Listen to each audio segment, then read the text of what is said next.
Hi everybody, this is Beauty of Algebra. Today we're going to be looking at how to solve literary equations. If you're interested in looking at more resources, you can look me up at my website at www.beautyofalgebra.com. So we start just by defining what a literal equation is. I like to think of it kind of like English class. I think of a literal equation as something that has a lot of variables or has a lot of letters. So something that has many letters. That would be your literal equation. You're going to solve like a normal equation, except since you have so many letters, you won't be able to simplify. Your answer is going to look something like this. It's going to look kind of like a big hairball. It's going to be very messy, since it won't be able to simplify. All right, so if we take a look at a normal equation and then one that's a literal equation, a normal equation, if you had to solve this one right here, you would have to add over that 5. So you get 2x is equal to 18. And you'd have to divide that 2 then to get x is equal to 9. You do the same thing if you're trying to solve for x here. Just like you added over that 5, you would add over that b term, so plus b. You just have to leave it as one big fraction. A times x equals c plus b. The c and the b won't be able to simplify. You still want that x term by itself, so you would divide off the a term. And your final answer would be x is equal to c plus b divided by a. Your answer is pretty messy here. Now let's just take a look at some examples. So below, I put that we want to solve the literal equation, and these are going to start with just one step. So we're going to be solving one-step literal equations. Here I'm going to start with just solving for w. So it's going to clarify what we're looking for. So we're looking for w. A is equal to L times W. Our goal is to get that W by itself. We want to do something we call the inverse, which is really just the opposite operation. If it's L times W, the opposite of multiplication is going to be division. So we want to divide off the L term. So your final answer would be A divided by L is equal to W. Since that W is alone by itself on one side of the equal sign, this would be our answer. Likewise for H, area equals base times height. You might recognize this as the area for a rectangle, but still, we just want H by itself, so we have to divide off the B.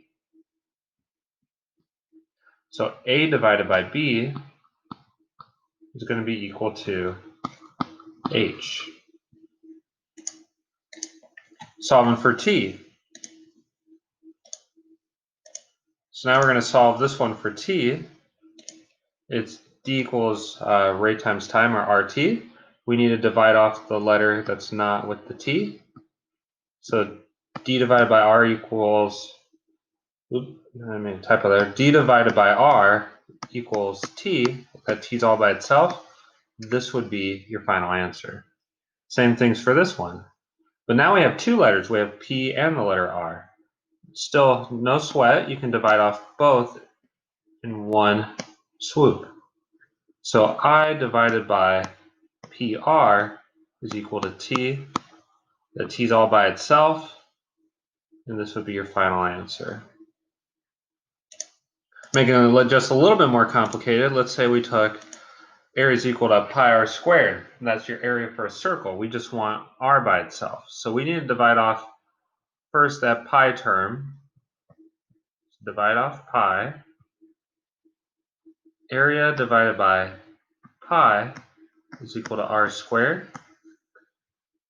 But we got to make sure that it's not asking for r squared, but it's asking for just singular r, or r to the first power.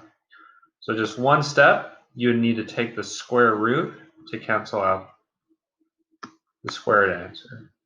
So your final answer would be r is equal to the square root of a divided by pi. Likewise, solving for m. If this is m divided by v, the way we can get rid of that v in the denominator is that we can do the opposite and multiply by v. So v times d, I get rid of the denominator, equals m. This would be your final answer. All right, so what if there is actually more steps involved? So those are all one step, and now let's say, what if we have like 2 steps or 3 steps or multi-steps? There's some helpful hints. I think it's important to always just remove the fractions by multiplying by the reciprocal. You can think, some people like to think of it backwards PEMDAS, but usually your last step is to divide whatever is right next to your variable. So let's take area equals 1/2 base times height, which is your area for a triangle. We want to solve for h. So usually what I try to do is I always just start by clearing fractions. So that denominator of 2, I multiply both sides by 2 to cancel it out. So the 2 goes away. 2a is equal to b times h. And usually that last step, just to clarify right here, that last step is usually to divide whatever right next to your variable. So we want h by itself, we need to divide by b. So your final answer, we'll put this in red, is 2a divided by b equals h. Again, for the next one, volume equals 1/3 base times height. Multiply by that constant, the reciprocal, meaning we want to flip the fraction, so we're multiplying by 3/1 on both sides, so that cancels out the fraction. So 3b is equal to b times h. We want to solve for b, so we got to get rid of the letter that's not b. That last step is usually to multiply or divide by the variable that is right next to it.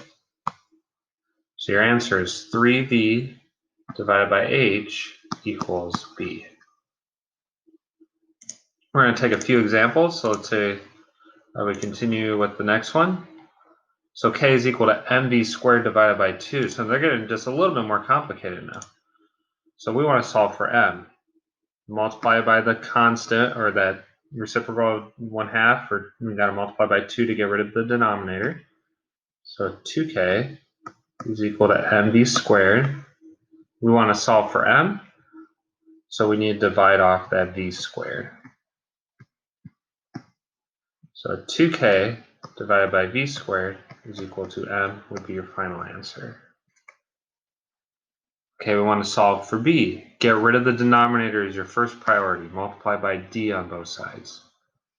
dA is equal to, get rid of the denominator, b plus c. We want, and it helps sometimes if you forget which one you're looking for, you can even circle it. We're trying to get b by itself. So we need to do the opposite or subtract c off. dA minus c equals b. b is all by itself, so this would be our final answer. What about c equals 5/9 times f minus 32, the formula from converting degrees Fahrenheit to Celsius. So we want to solve for f. So let's go ahead and whatever that reciprocal is, if it's 5/9, we need to flip it and put multiply 9/5 on both sides. Might need just a little bit more room for this one. All right. So what that does is it's going to cancel out the fraction. We have f minus 32 equals 9/5c. We want to do the opposite. If it's f minus 32, we need to get f by itself, so we need to add the 32 to both sides.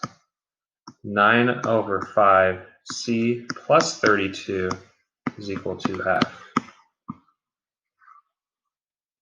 All right, well, let's see, what about this one? We want to solve for y. So we have a few more steps. So let's first get the a times x term doesn't even have a y included in it. So let's bring that over to the opposite side, get it all by itself. So by is equal to c minus a times x. All right, now last step is often to get rid of the variable right next to the one we're looking for. So we need to divide this whole entire fraction by b. So y is equal to that big fraction of c minus a times x, all divided by b. So again, your literal equations, they follow the same steps as a normal equation would. The only difference really is that your answers are going to be a lot more messy, a little bit larger, like these equations right here, because they won't be able to simplify due to so many different letters and variables. Please, you can feel free to look at more resources on my website at www.beautyofalgebra.com, and I hope you have a wonderful day. Thank you.